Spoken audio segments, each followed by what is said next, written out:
saying people understand how hard it is when every time you step on the stage, you have to be perfect. You have to be a 10. Yeah. And people expect it out you without really realizing that's the pressure they putting on you. Yeah. Yeah. They don't realize because they just see you and say, I like you, and you doctor, and they expect you to be a 10.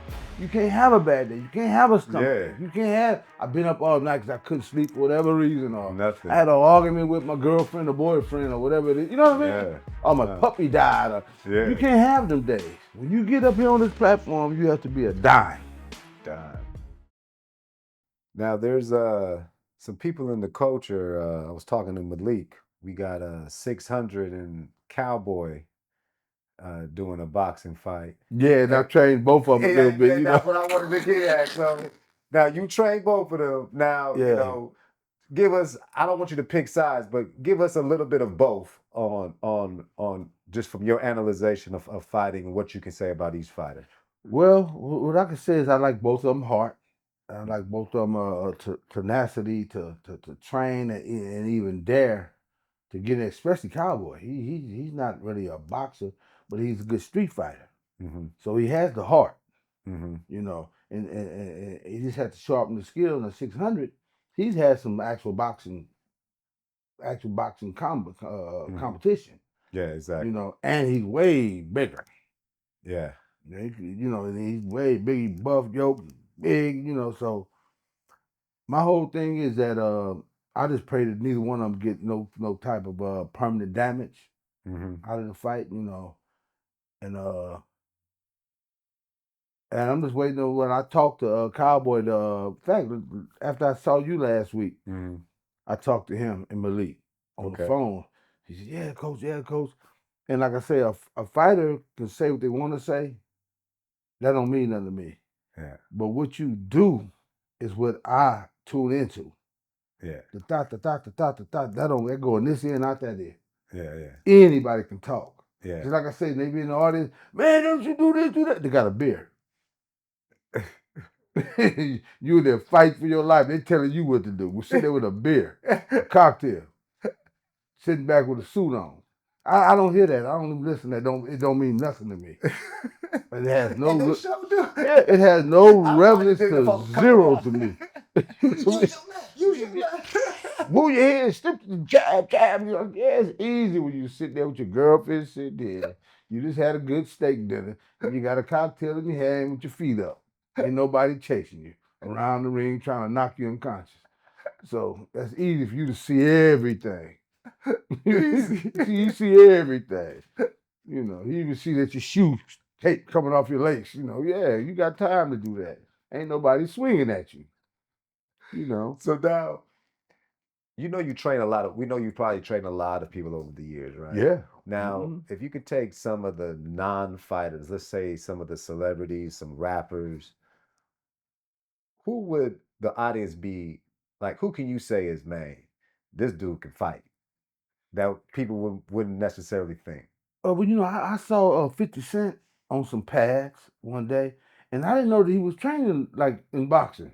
Okay. I said, man, he's doing pretty good. Yeah. He was pop. I said, he's been training a little bit. And what's my man's name? He's a basketball player. He retired, been retired about 4 years. I trained him a couple of times down in the valley. What's his name? Who? Dwight Howard? No, not Dwight Howard. Iguodala? No, man. Tall. He fought too. About 2 years ago. God, what's Lamar Odom? Oh, not Lamar Odom. I can't think his name. I want to call Metal Peace? No, not World Metal Peace. What's this brother's name? God, man. It'll come to me. This is what happens when you get older. And with fighting on top of it. But yeah, I've seen a few guys like Kareem Abdul-Jabbar. He's a bad dude, man. Huh? Kareem? Shoot, yeah. You know that? Nah. Man, that dude will kick you kick you off your feet. Yeah, because he was in the martial arts and he boxed and everything. I heard Wilt Chamberlain wasn't no joke either. Was no joke. Yeah. No joke, man. What's his other brother name? Basketball player. Scrap. Charles Barkley. He get him up. Can There's a get him up. bunch of them dudes, man. Metal World Peace. He throw hands. Yeah, Yeah. he throw hands. You imagine you had that Joker, man, before he was basketball, and you knew he was gonna be that big. Any R&B singers that can throw Uh, hands? you know, Brian McKnight, I think he works out pretty tough. Okay. Because he love boxing. Okay. Denzel, he works out good too. He Oh, good. Denzel? Yeah. I mean, he older now, but I Yeah. saw him working out back in the The day. day, A good okay. buddy of mine, Terry Claiborne, Mhm. been training for years. Okay. You know. So now you said something about Craig Monson. You ever work out with Craig Monson? Like at weights and stuff? Yeah. No, they older than me. Okay. I think he's might be a year or two older than my older brother. He probably would Yeah. be 72 maybe Yeah. right now. But from I did John some Seals. Yeah, I Terry did some Miller. research on Craig. He was like Muscle Beach. Like they said he was killing Arnold Schwarzenegger, Like, man. He couldn't touch him. yeah. They were saying like Arnold would kind of like basically not bring the light to Craig because he overshadowed him, you know? Of course not. He was buff, he was tall, I mean, you know, and all that. I'm talking about waist that big, legs like this, calves like that. Oh, it's just, I mean, you know, man. And he was also a gang member too, huh? I don't think they was in gang, but I think they was in organizations. I think he Okay, was Slauson or Avenue or something. I can't Okay. quite remember because I was Yeah. really young. Okay. And by the time he was doing all that, I was a teenager when he was like Okay. the beat. We used to go up there and see him work out sometimes. Okay. You know, but I was a teenager, probably 14, 15 or something like that. So now, many people know the competitive side of Henry Tillman.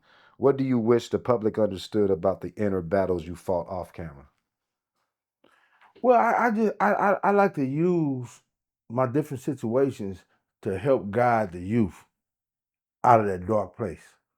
Yeah. You know, especially inner city kids that don't have the exposure to other kids that's blessed with two parents, mother and father, with good jobs and have some type of curriculum around the house to go with.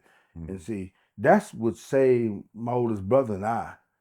If nobody else in our family ever got in trouble, my oldest brother and I, me following behind him, trying to be like him. Yeah. And other than that, we always had a mother and father until they rest in peace. You know, and like my mother used to always say, that's all your big idea why you got your behind down here again. If my parents didn't cuss my father, if he had a drink or something, he might say shit or damn it or something. They never curse really. They're just good, solid, wholesome people. Tyson loved my mother and father. Any picture you see with them, he all about my mom and dad, you know, 'cause he just loved the fact that I had a mother and father. That's why I say I was just getting in trouble and in the streets and wild, but my base was I had a mother, father, and a family. Yeah. Base in a family inbred ingredient in me that I never would go too far this way or that way because I knew better, but I was just taking my chances for whatever reason because that was just in me. I guess I don't know. I mean, You know.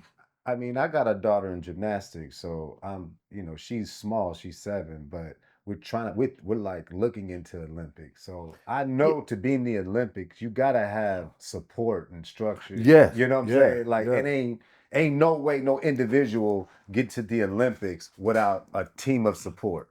I can't remember what athlete that was. I think it was an Olympian too. And they were just saying people don't understand how hard it is when every time you step on the stage, you have to be perfect. You have to be a 10. Yeah. And people expect it out you without really realizing that's the pressure they putting on you.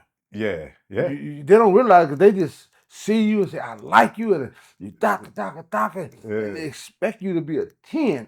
You can't have a bad day. You can't have a stomach. You can't have, I've been up all night because I couldn't sleep for whatever reason, or Nothing. I had an argument with my girlfriend or boyfriend or whatever it is. You know what I mean? Yeah. Or my puppy died. Or, You can't have them days. When you get up here on this platform, you have to be a dime.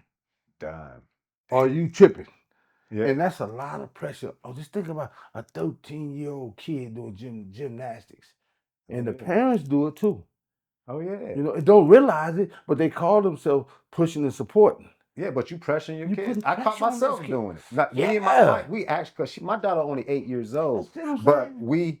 we make ourselves not like say things like, "Oh, you should have did this if you know," or Right. you should, You did. know, Right. you know what I'm It's- saying? We don't talk none of that. It's just like whatever you as got, you you got, should not. and we push. You know, Especially not right after the competition. that part. Later on, when they're working out, say, "See, you did. That's what you did in the Yeah. competition. So you should work on that step instead of taking that 2 steps. Take one or Exactly. a 1.5 step. But watch how you say it. You know what I'm Right, saying? It's, yeah. you got to say it, but it's how you say it. You know what I mean? You make like my mother used to do. And my father say, "See, your mama, she's smart. She make you think it's all your idea, and she would. I'm telling you, you go in there and you be like, man, well, I got that. And you bring your mother, she'd never take the credit. She'd say, well, if it was me, I would do this. Yeah. She'd put the Yeah. that light bulb in your head, Yeah. right? All you got to do is turn it on. Right. And she was so good at that, man. You know, and it's just that was my stronghold, my backbone, my family, my mother and father, my brothers, and my sister. You know, we was always a close family. And everybody when they see us, and everybody that met my parents, they said, man, you got a cool mother and father, man. Because they mamas and daddy, they real mamas and real daddy. They didn't, I mean, you automatically act like a kid, like you should, your age, when you're around them, the respect they have for themselves and their family, it came off them like a heater to other kids, and it made you act right. Yeah. You know, like when I would see one of my friends and they cuss around their mama, I'm ready to beat them up. Yeah. I said, man, you tripping. I go outside, I said, what's wrong with you? Talking to your mother like that, man. I've seen that once, man. That messed me up. Man, I had some friends I didn't mess with for a long time behind that. I said, man, if you don't care about your mama, you don't care nothing about me. And it's so coincident the person I saw, cause it was rich. It'd always be the rich kids, Man, more fortunate, spoiled kids. You know? Yeah, the small ones, they never got that's that foot put that behind, man. My father didn't play that, man. You didn't know. I never had a fight with none of my brothers. Wow. There's 5 of us. I mean, you can wrestle. Yeah. You can go out there and play some 21, hard as hell. Yeah. You have arguments, but it ain't no yes. All that you come in, your lip like this, your eye like this. What happened to you? Yeah. Oh, Richard hit my eye. Go tell that boy I said, come in right now. I'm taking and close that door. You ow, ow, ow. You don't do that to your brother. You take care of your brother. You don't jump on your brother. Yeah. You have a different, you talk about it. You just leave and come back and talk about it later, but you don't jump on it. Or you go back there and wrestle. Yeah. It's a basketball court, but go back there and play some basketball till you fall out. Yeah. You don't put your hands on him. Yeah, exactly. That's a no-no.